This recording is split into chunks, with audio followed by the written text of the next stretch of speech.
And I would like to welcome you with joy to this conversation that's a follow-up to last Sunday's panel discussion with Emily and Zach and Katie and Ron. So I just would like to remind everyone, now that we have done the little exercise with the chat, we'll go ahead. Just remind everyone that the climate justice team that has formed here in North America has created this shared vision of sustainable flourishing for all. And just want to let you kind of steep just for a minute, sustainable flourishing of life for all. There's a wonderful Native American writer, Robin Wall Kimmerer, who says, all flourishing is mutual. This is about being on this planet together. And we're really grateful to have all of you here, considering how it is as a faith community, what we might be able to bring to advocacy for this. And in that respect, then I'm going to introduce Emily again, although many of you know her. Emily, let me give you just a little minor correction from last Sunday. Emily is actually, no, I'm going to put it this way. Ron is Emily's father-in-law and not her uncle.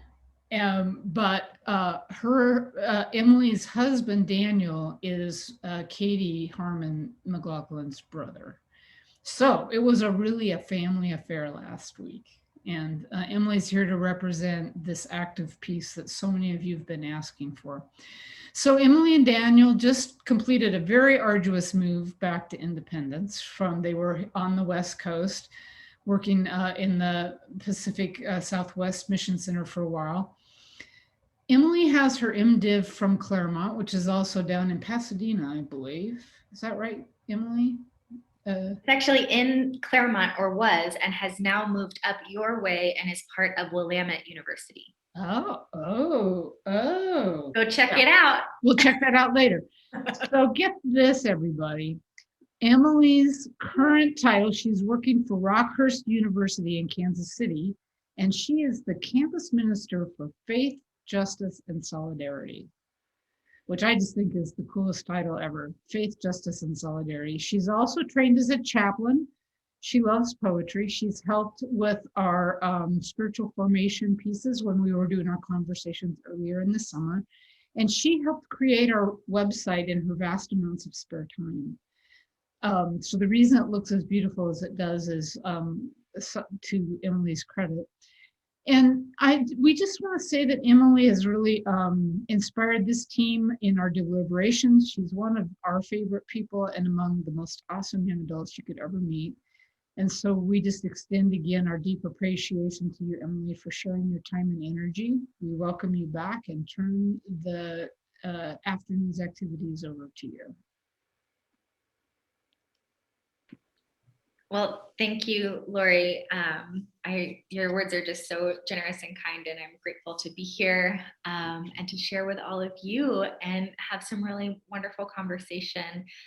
We had a good time on Thursday night when we had another opportunity to discuss, and I'm grateful to all of you to spend your Sunday afternoon together talking about how we can engage the faith community and make real, true action on behalf of the earth. So my goal for today is to give you a chance first to kind of recap the pastoral spiral that we discussed on Sunday, as well as engage in it a little bit together. So we'll be doing some theological reflection together, and we'll also be talking about faith-rooted organizing as one option among many on that action piece of the spiral. So just for review, thank you, Rod, for putting that slide up. This is our kind of overall review of the pastoral spiral that we talked about on Sunday.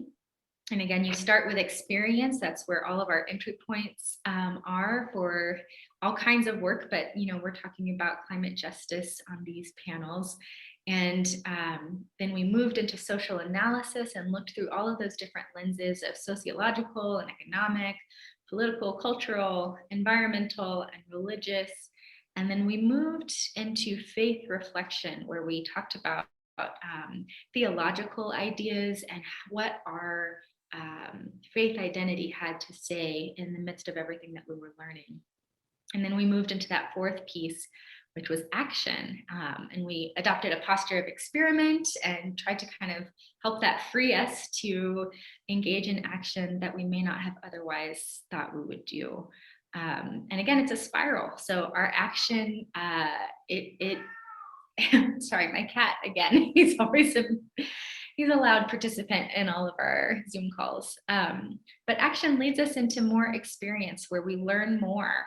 And again, we just engage the spiral. So I wanted to offer you, we're going to do a small breakout session and give you the chance to think about where it is that you are at on the spiral. And there's no right or wrong answer. You may find that you are kind of in all four places and you engage them at different times. But think about you and perhaps even your faith community. I know that our boundaries are blurry these days with the pandemic, and that's created such a blessing for all of us to gather when we wouldn't have otherwise had the opportunity. But think about your faith community, perhaps your congregation, or perhaps this group that continues to meet to talk about climate issues, and think about where you're at on that spiral. So that's one of the questions. And then the other question is just a chance to recap what we talked about on Sunday. So what sparked something in you? What stood out to you on our conversation with our panel on Sunday? And just sort of process together, take about 20 minutes, and then we'll come back and we'll talk some more. So I think, do I need to put those in the chat real quick? Oh, look at that. We've got them on the slides. That's right. So these are the questions. Where do you see yourself on the spiral? And what did our last session spark in you? So I believe, is it Sean that's making the group magic happen? Thank you, Sean. I appreciate that so much. And we will see you in our small groups.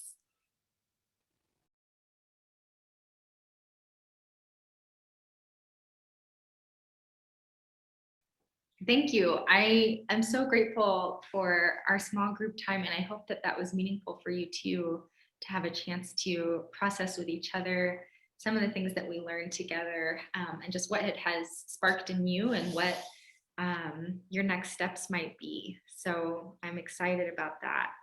As I said, I want to help us engage in the spiral a little bit together today. And so we're going to do, we're going to be using the chat, which is why we practiced a little bit at the beginning if you were here early. We're going to kind of gather the resources that our faith gives us in this work. And then we're going to talk about some of the actions after that. So first, we're just going to answer a few questions and take a few seconds to take some deep breaths and reflect before you type into the chat. And Susan, I don't see you, but I know you're here.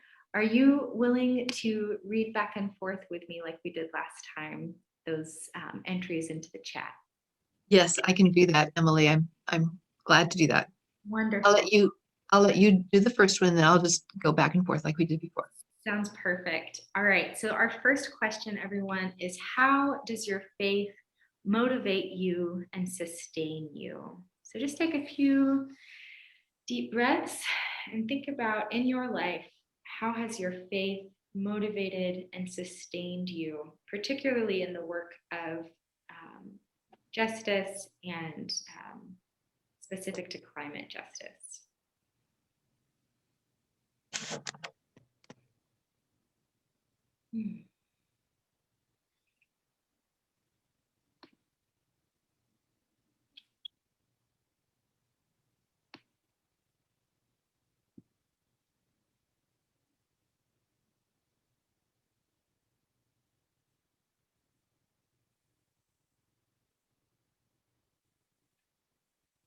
I call it the burning in the bosom that keeps me going. Thank you, Gloria.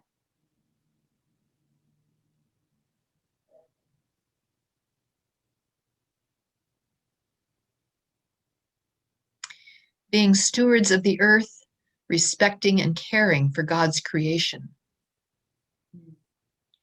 God's generosity continuously displayed in creation. Knowing that God has a plan for everyone and everything.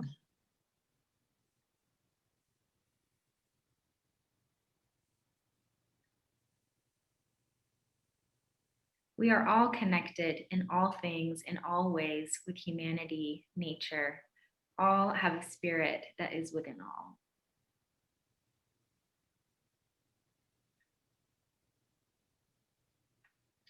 Sacredness of creation is something that motivates me. It gives me hope that a small group of, we're too fast. It gives me hope that a small group of people can make a difference in this great concern. God shares God's blessings with me in abundance.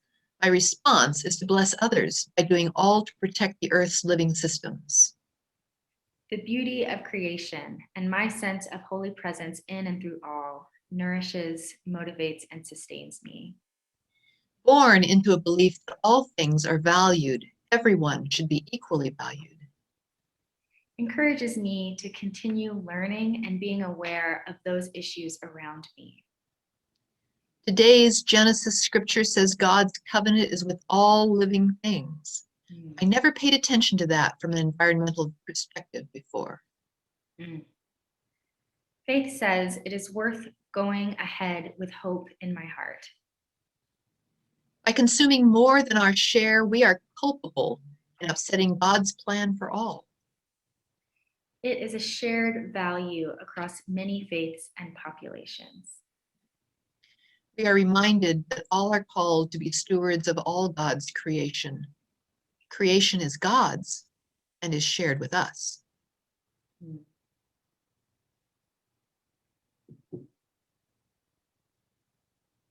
Thank you. It's gift, all gift. Knowing that God's love is unconditional.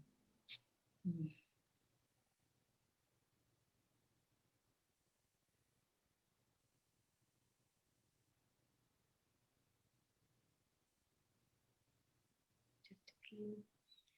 I'm happy to see the word steward used as opposed to dominion. Thanks, Justice.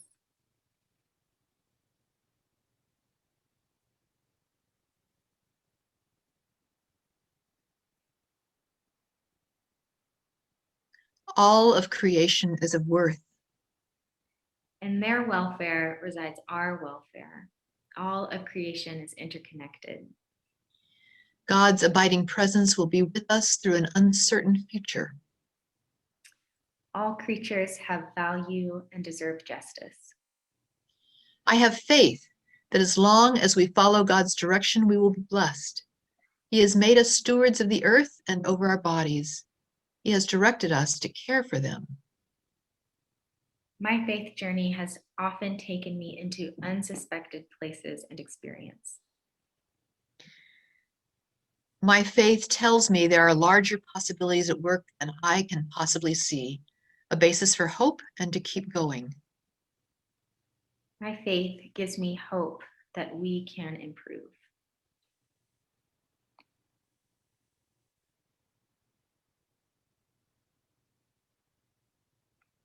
This is so good. I'm hesitant to go to the next question. There will be another flurry, but I want to invite us into my next question. What spiritual images, stories, theological ideas inspire you to protect the earth? And I see we have one more from Susie and Dean. Life in whatever form will endure.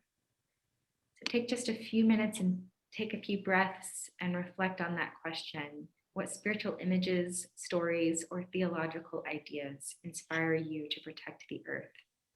Some of them we've already seen.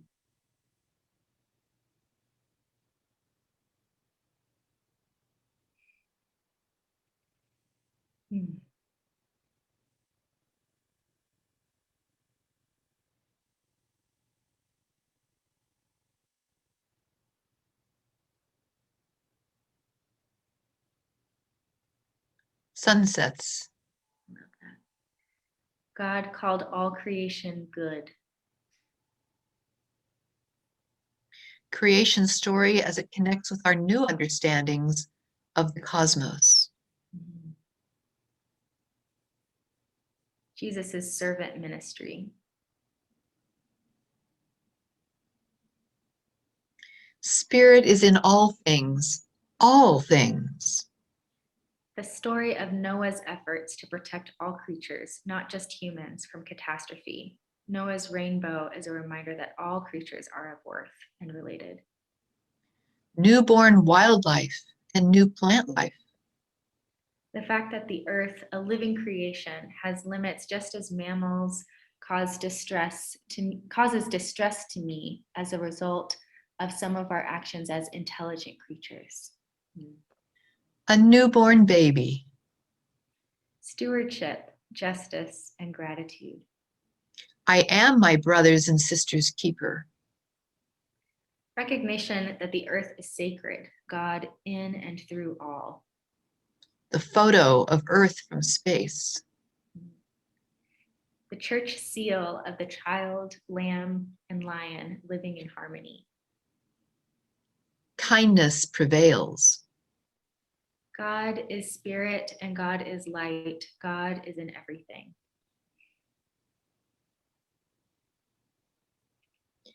The Gospel of John says that not one thing was created without Christ.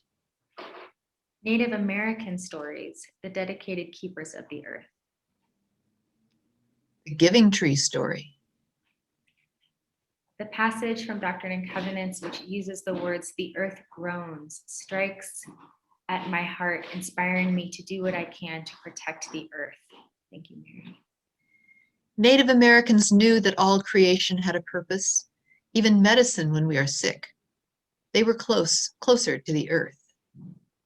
The statement in our revelatory story that the earth, God's creation, shudders in distress. A story too long to write concerning my daughter on Easter morning after our breakfast in the church basement and before the Easter service. She separated all of the garbage and brought forth before the congregation a tiny sack of what would be landfill. Agape care for the earth. That is seeing and stepping into the greater mind.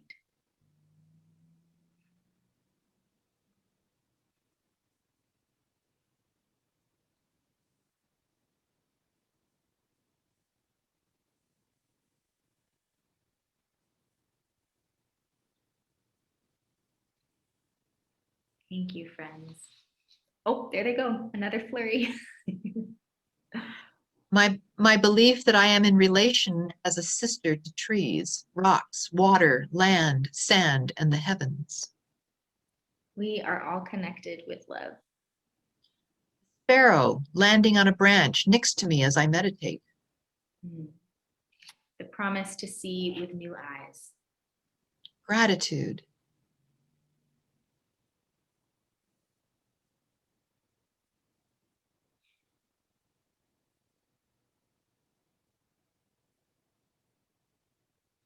I'm going to take us to our next question.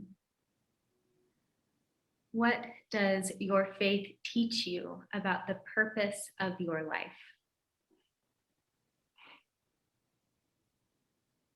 Again, take a few deep breaths of reflection and then send your answers.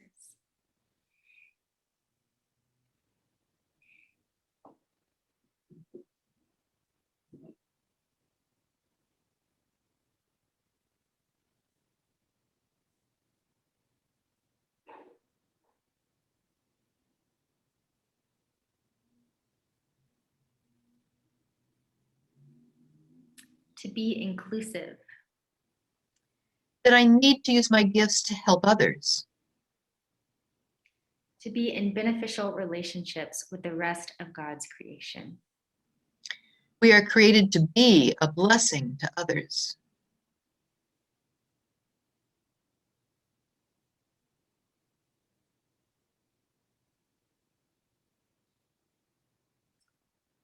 Oh, so fast.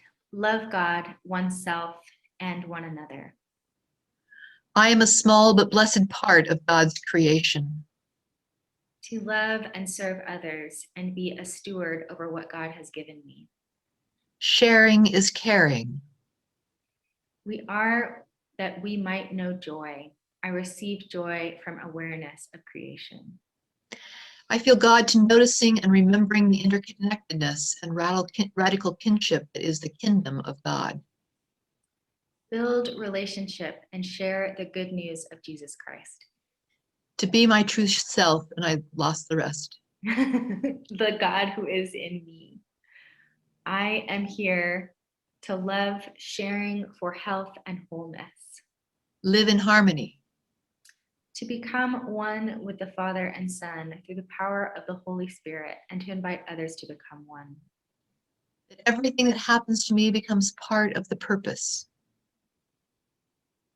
Sharing the blessing and gifts given by God with others. Being a prophetic person. Oh, where are we? Being a prophetic person while respecting the journeys of others. I beg your pardon. That's doing great. In small ways of loving intention, we can all redeem the world. Each one of us is to be Jesus' hands on this earth. Diversity is critical.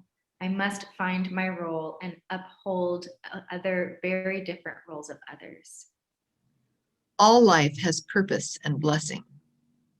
I'm getting a direct message to reach out to those in need. And then the next one, all meaning in my life derives from loving relationship with others. Oh, and let's, Lila, I know that typing was not as easy. Is there anything you'd like to share, knowing that you don't have to share? I'm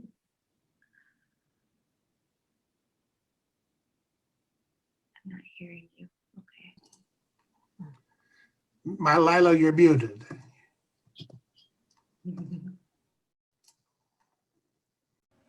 Sorry, I just never did figure out how to do the chat. I can't see well enough to know what I'm doing. But anything I would have said, you've already said. Thank you, Lila.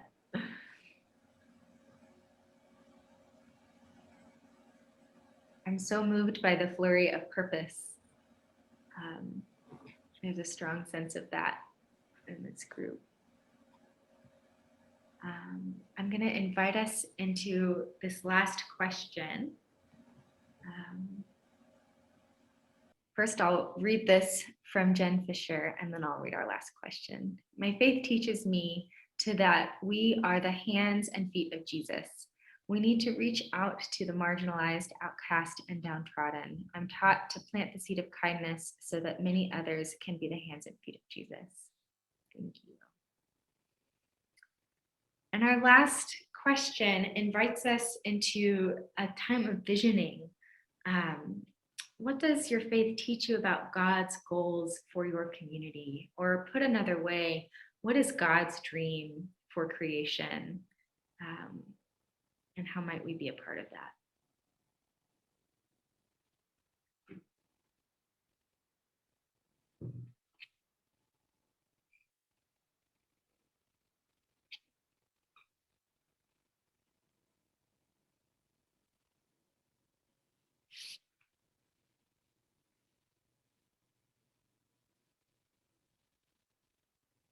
Shalom in all its meanings. Oh, Susan, you're muted.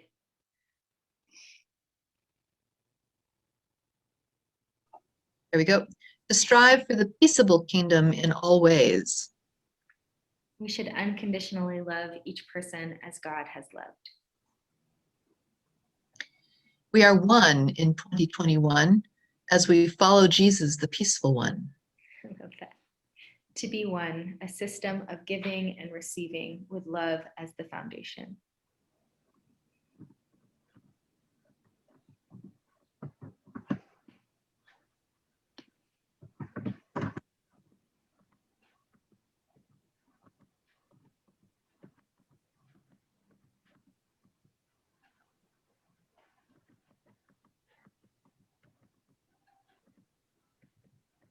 compassion for all, to be open to divine inspiration, to promote peace in new ways. And I've got one from Lori here in a direct message, so you might not see it, Susan, but to live together in harmony for the web of life to flourish, for humans to know our rightful place within that web of life, to be not only stewards, but to honor the sacredness of all in whom holy presence dwells, and to make possible the ongoing creativity of the divine that is fueled by diversity. live my life as if I am living in Zion, to treat everyone as my brothers and sisters. No poor among us, whether economically, relationally, physically, or emotionally. Each one will sit under his own vine or fig tree, and no one will be afraid. That all have enough. There is enough resources and to spare for all. Being in community, connection, being led to the peaceful one. This question causes me to reflect on equality and how much God loves everyone. God wants us to work together to heal the wounds and ills of this earth and all people.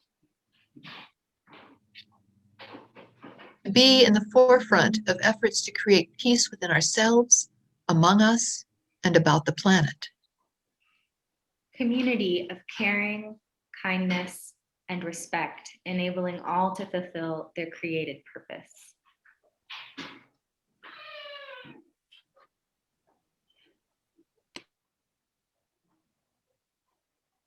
We must understand our impacts on others and all life.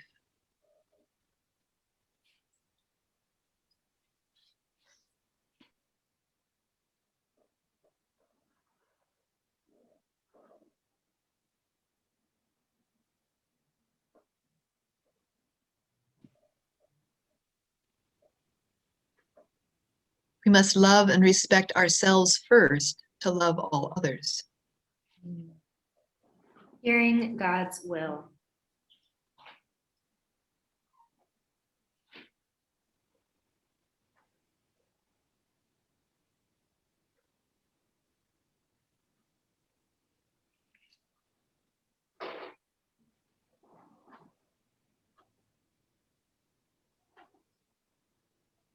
Friends, I am so grateful for this cloud of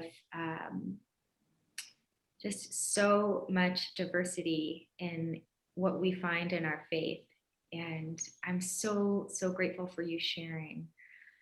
We need to be patient and walk with others who fear change.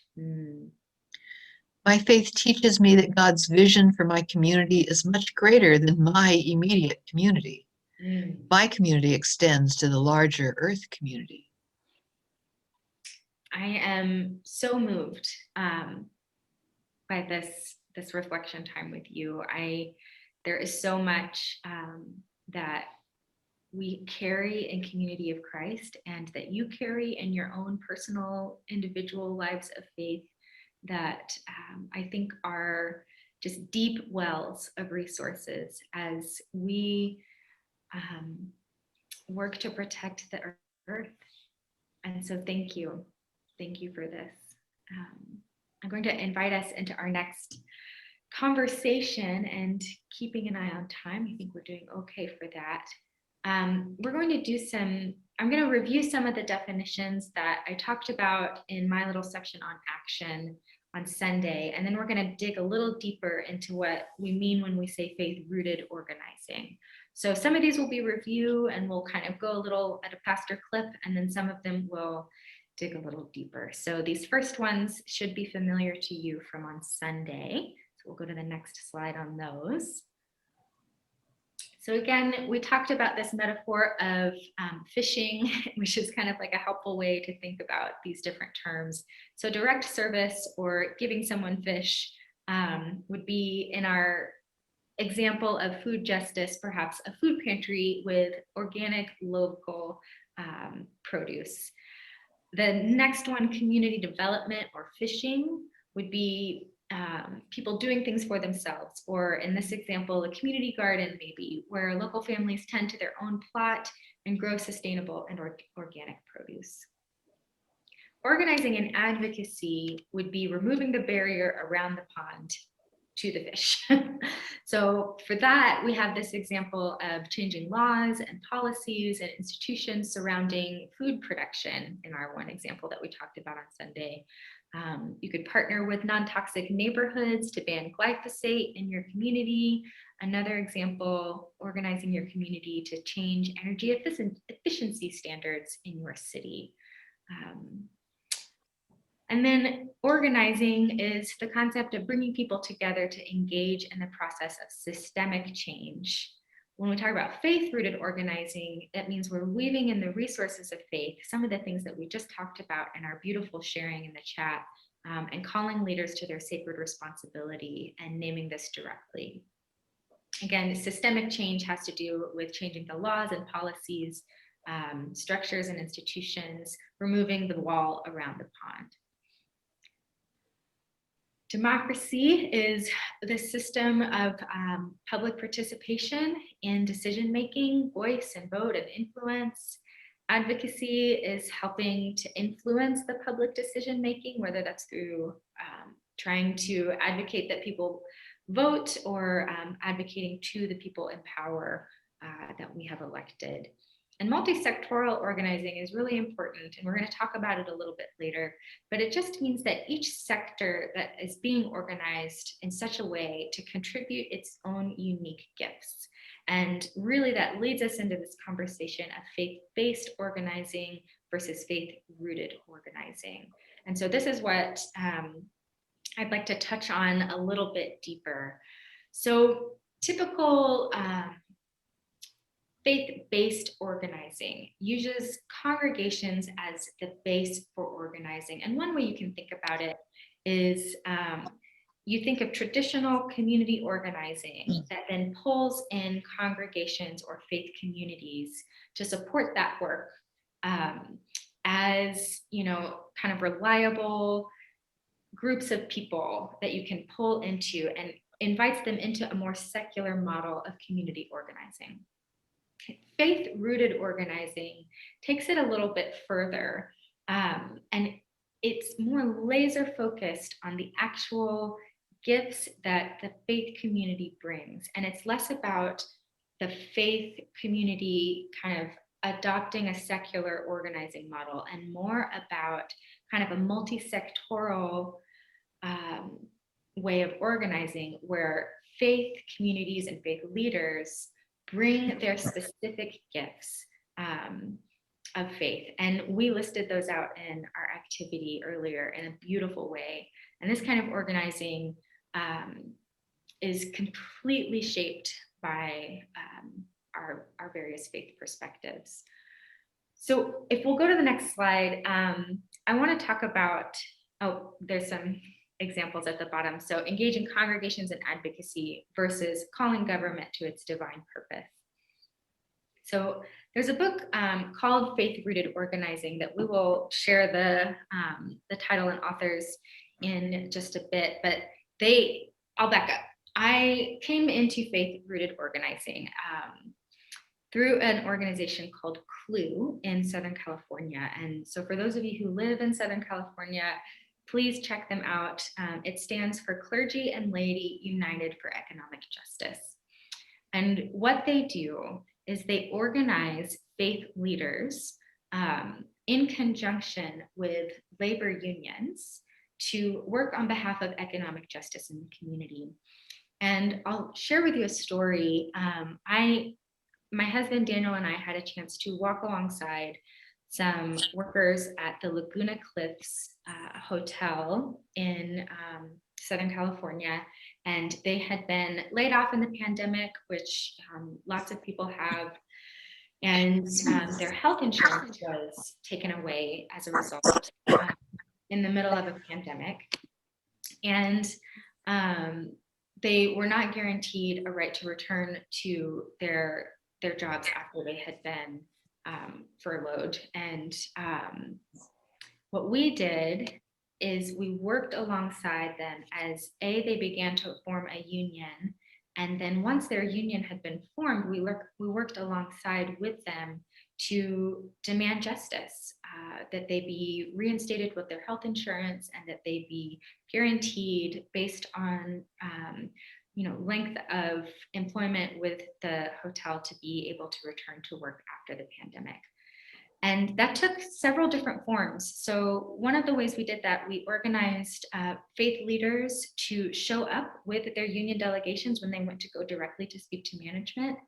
We also organized faith leaders to call their HR department every day because they had fired an employee in retaliation for them organizing the union.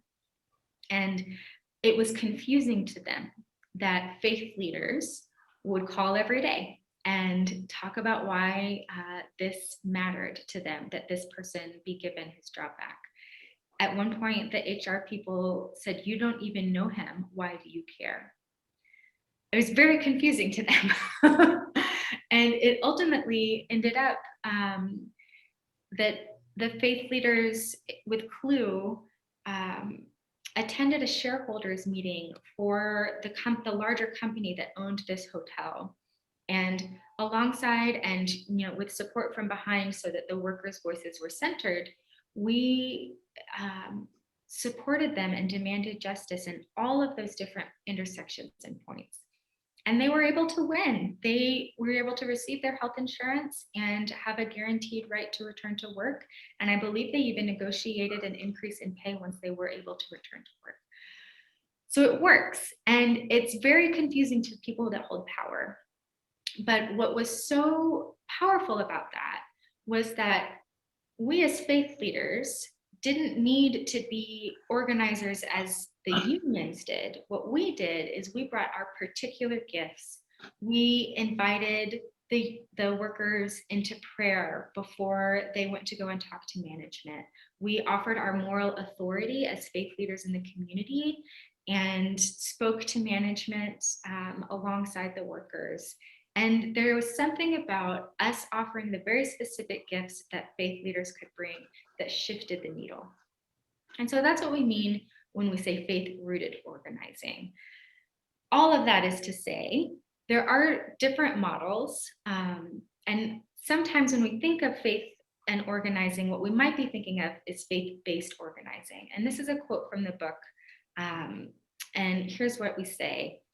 Faith-based organizers use the same basic assumptions and methodologies that would be employed when organizing any other sector of society, often using faith-oriented principles to articulate the rationale for their methods. While the majority of their organizing is congregational, based in particular faith communities, they involve other community organizations in their networks. And so we'll go to the next slide. Faith-rooted organizing, by comparison, goes a step further. Rather than adapting a secular model, faith-rooted organizing is shaped and guided in every way by faith principles and practices. Faith-rooted organizing is based on the belief that many aspects of spirituality, faith traditions, faith practices, and faith communities can contribute in unique and powerful ways to the creation of just communities and societies. They ask these questions. How can we ensure that our organizing is shaped and guided in all ways by our faith? How can we organize people of faith to enable them to contribute all their unique gifts and resources to the broader movement for justice? And I'll pause here because this organization, this book is written by a former director of Clue. And so this is primarily focused on economic justice and the organizing models that were a part of the founding of Clue. But it's a model that can be applied to many sectors, many issues around which we can organize. And so I'm again just so moved by what we collected earlier and all of the resources and gifts that our faith gives us in this movement for Care for the Earth. So we'll go to the next slide. Oh, so we're going to do one last activity with each other. Oh, we've got time for this. We so have time for this. So one of the methodologies of community organizing is power mapping. So this is a quote that says, power mapping is a way of identifying who has various kinds and levels of decision-making power in our communities, as well as who influences those decision makers. So we're going to just take a moment in the chat we're going to enter who it is that has power in our communities around climate justice, or perhaps who has power and makes decision over how the environment is used. So not necessarily those who are seeking justice for environmental abuses, but who are the ones that hold power and make decisions about how we use and treat the earth. So just throw those in the chat. Legislators, and then Susan, if you want to go back and forth again, that'd be awesome. Oh, they're so fast. Who has power in our community and makes decisions over how the environment is used? Oh yes, Lori's putting the question. Perfect. Whoa, whoa, whoa. Power companies, the richest of the rich, large corporations, County commissioners, real estate developers, EPA, corporations, EPA, schools, corporations influence our decision makers because of Citizens United. yep. In Western Washington, bicyclists, Media,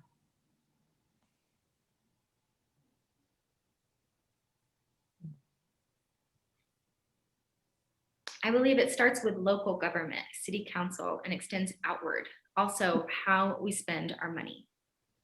special interest groups, Legislators, those who determine zoning, environmental organizations, heads of park and rec departments, think tanks, PACs where money is laundered to hide the interests of contributors, consumers,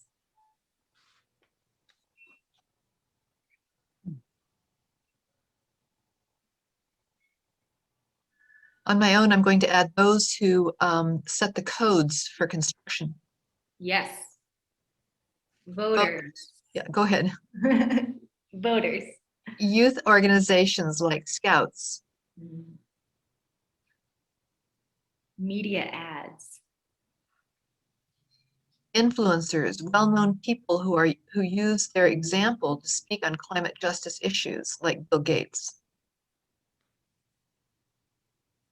parents with children in sports,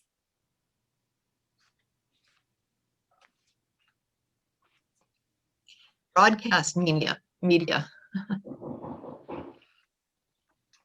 I'm so sorry. Keep reading, Susan. Someone's at my door and I'm the only I one agree here. with Susan Oxley. Developers influence city governments, planning committees to change zoning.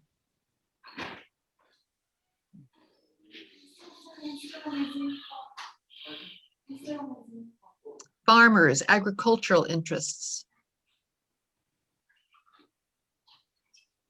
Dairy farmers.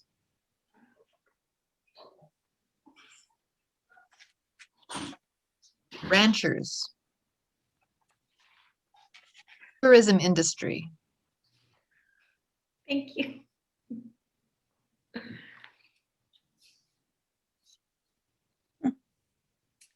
All right.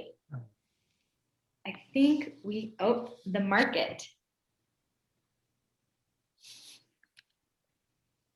Power behind conspiracy theories. Industry lobbyists, Forestry, Bureau of Land Management, Fish and Wildlife, Interior Department. national park staff and supporters,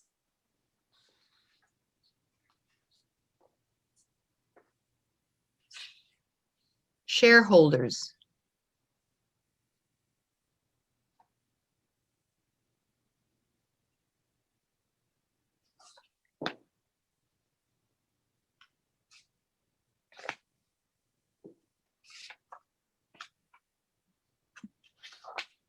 Chemical industry.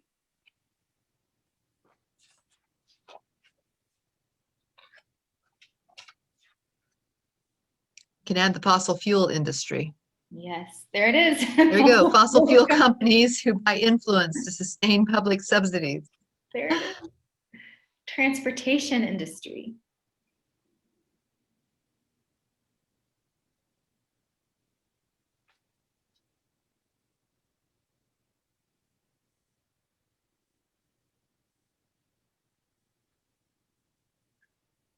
Restaurants and food service. Consumers, what we buy. Fast food industry.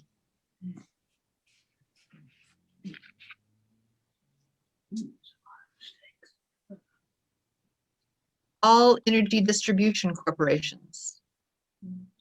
People who want to keep their jobs.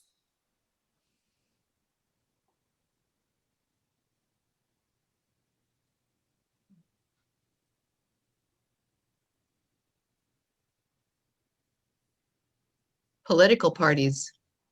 Entertainment industry. Parents who train up their children in the way they should go. Automakers. Ooh.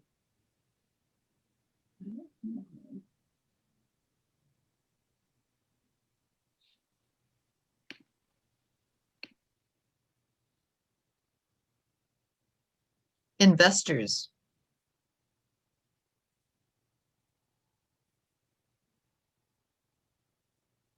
Fashion industry.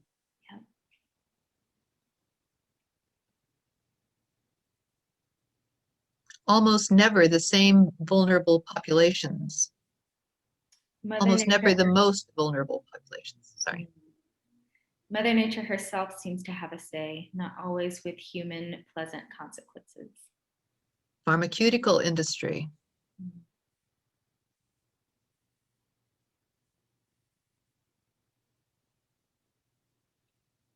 I'm going to invite us to take a few more deep breaths and just recognize all that we've listed and name that the power that these constituencies and these people and these groups of people hold is real.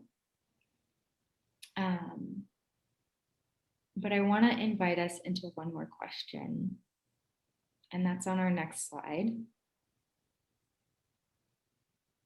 Who does God say has power? You might think about the upside down kingdom. Who does God say has power?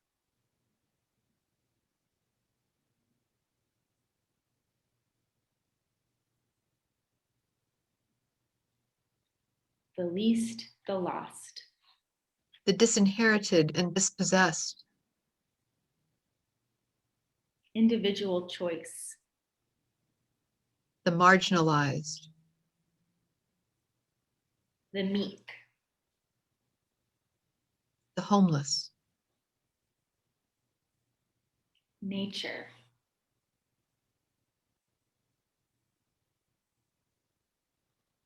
Peacemakers.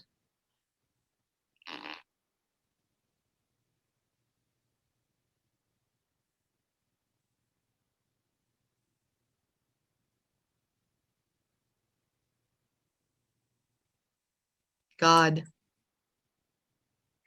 One and direct to me, those who listen. The least of these. The humble. God and those who agree to be vessels for God, such as prophetic people, such as prophets and prophetic people. Mhm. Goodness shall have final say, but we help determine the pace. Everyone, we have personal choices we make. Those who speak truth. The arc of the universe moves towards justice. People who organize balance the influence of the powerful.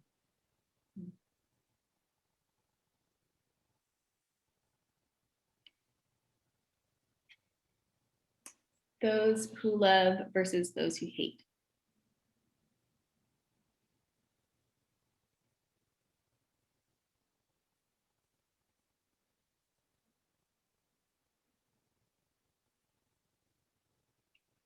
God's time.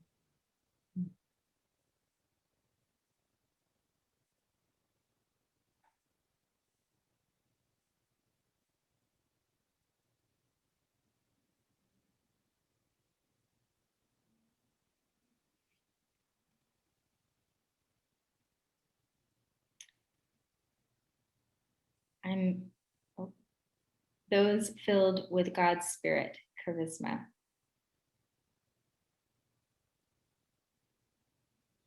Plant that grows through asphalt. That is powerful. The God-gifted created impulse of the universe. God distinguishes between those who have power and those who should have power. Right relationships.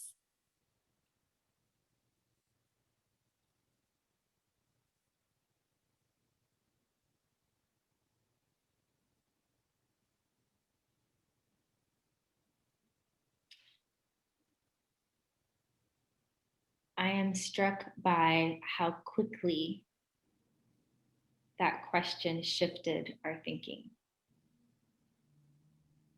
That, Compassionate. yes. That immediately we as a community named the marginalized, the meek, those who are at the edges of our society, are who God says has power.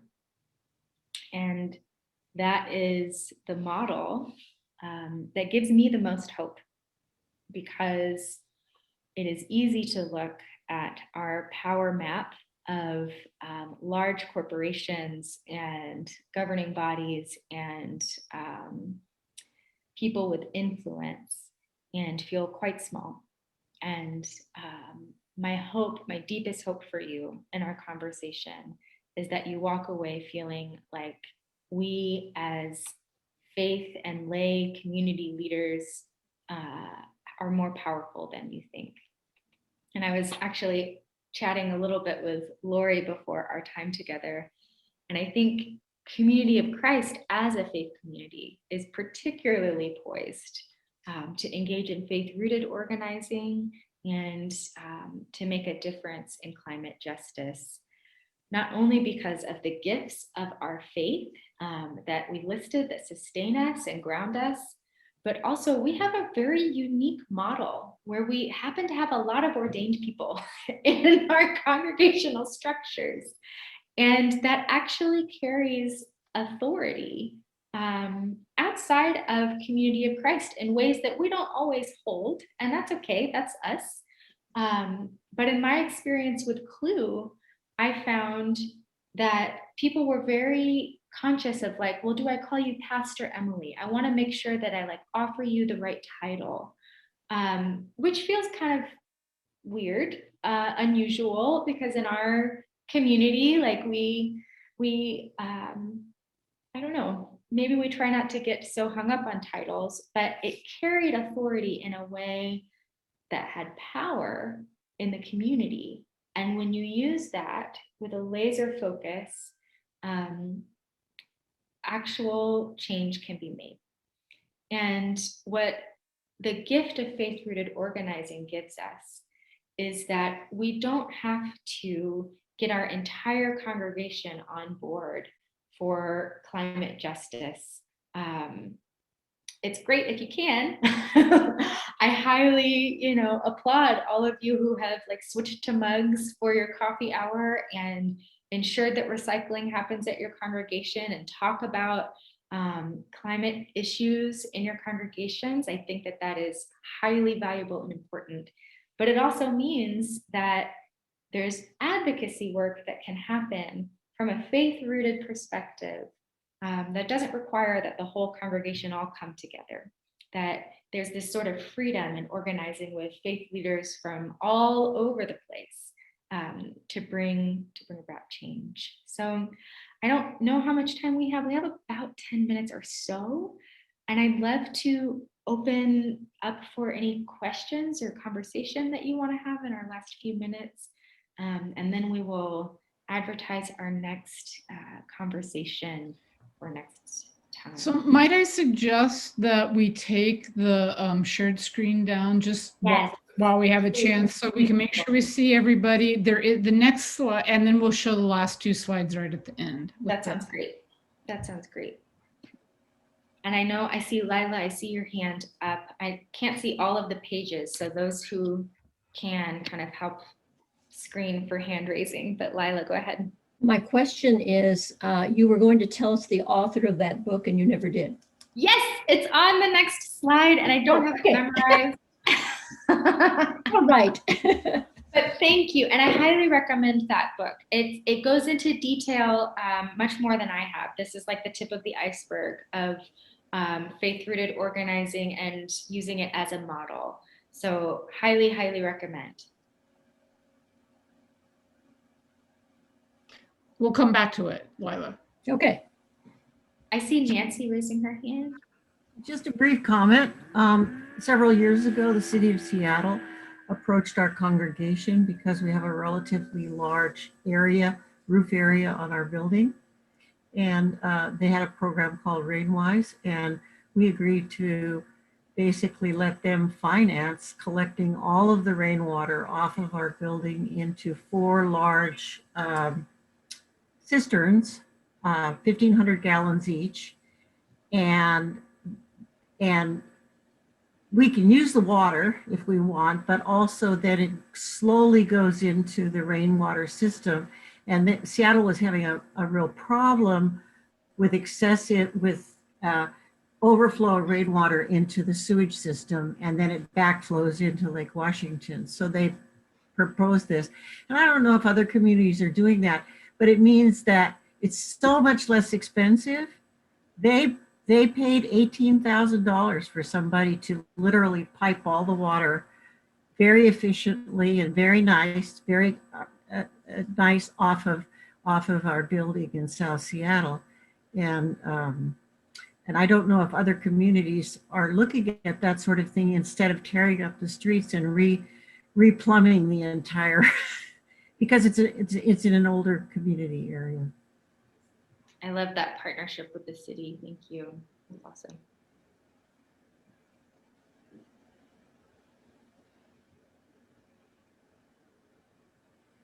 Other questions, curiosities? I'm going to go to the second page of faces to make sure I'm not missing folks.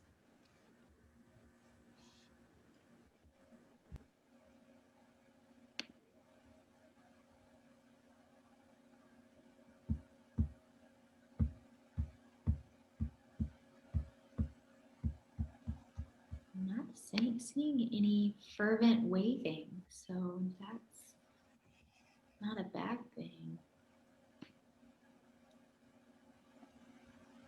As I said, it's my deep hope that you leave this session knowing that you are more powerful and that we are more powerful in community than we might think. And I hope that as you engage on the pastoral spiral, you are moved to action and experiment in ways that might surprise you and also might surprise and confuse the people who hold power. And that we may shift the needle even ever so slightly together. So thanks.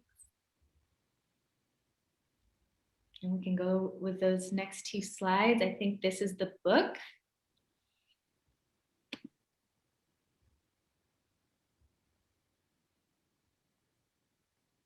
Here we go. Alexia Salvatierra and Peter Heltzel. And Alexia is the one who was the former director of CLUE. And, you know, again, for those of you who are in Southern California and want to connect with CLUE, I can help you do that. I think I saw Jackie and Paul Bethel on here. They've been very active with CLUE as well. They can help you with that. But this is a great book. They do faith-rooted organizing trainings, and I can connect you with people in case they want to try and zoom in with you. So anyway, there's that book. Well, thank you, Emily, so much. And I'm just going to notice this last name, Salvatierra, I know. healing the earth, saving the earth. So interesting last name. Love it. So 13.59 on Amazon. That's what So I'm going to go ahead and as we close up for today, again, just offer on behalf of the team our deep appreciation to Emily, but also and especially to each of you as participants in the richness of what comes when we are doing this heart work together and making it possible for our hearts to hold how big the issues are, but knowing that there are bigger possibilities than we could even dream of. So we have a few upcoming climate justice events to announce. One of them is today's event, which is now past. So you can kind of check number one off. What I'd really like to invite you to is to make sure that you get March 7th into your calendars. It's going to be a very special event. If I name my entry point into the Pastoral Spiral as a person, not everyone knows this, but professionally I was a biologist. I did a lot of work on how different genomes of different animals demonstrate how family bound we really are. And the loss of biodiversity is something I've cared about for well over 2 decades and more, partly just because of how much I love the earth and nature. And so, Susie White is also going to be joining this invitation as we work together on our follow-up conversations. But we would really, Phoebe Bernard is a biologist who has worked on biodiversity loss in Africa. So those of you who are on the Dr. Gammon's call with Steve, she actually introduced herself at that time. But this will be a session that helps us move from thinking about how climate change matters to humans to thinking about how we are all interconnected and how the ecosystemic webs that sustain us require us to care just as much about all the other creatures that share this world with us. So I'm going to let Susie have a moment here if she would like to add her 2 cents worth. Or actually $2 worth. $2. Let's see, a year ago, November, we had the opportunity to meet Phoebe at a rally in Mount Vernon on climate justice, and to sit with her after the rally and just kind of, I would say pick her brain, but I think we were both doing it. Really an opportunity to hear a new perspective, I guess, for me. And I get really excited about it. And Lori is that passionate also. And so I am looking forward so much to learning more on our upcoming event. And really, Phoebe and Lori are, what can I say? You just got to hear them. Well, you'll be hearing Phoebe on March 7th, and we want to say, invite your friends, invite other people that you know of to join, because we are in the middle of the 6th major extinction event on the planet, and so it'll be good. And then we will also be doing follow-up conversations where we're going to dive more deeply into that sense of interconnectedness. It'll be the same times. We'll announce those times later on, but as you can see, those are March 18th and March 21st. We'll have a follow-up conversation. And after that in April, we're going to be looking towards the humanitarian justice issues. And beyond that, the team is working on you can see some of our in the works possibilities on eco-racism, how we work with human behavior, economic and political solutions, alternatives. We're throwing some ideas around, maybe doing some work on agriculture and maybe some work on gardening. We don't know. Stay tuned. This is an evolving set of conversations, and it really depends on having the participation of every single one of you who's coming together and creating community around these issues. So I just appreciate the way in which you've given my heart a lift today. And with that, we will say goodbye until March 7th. Be here.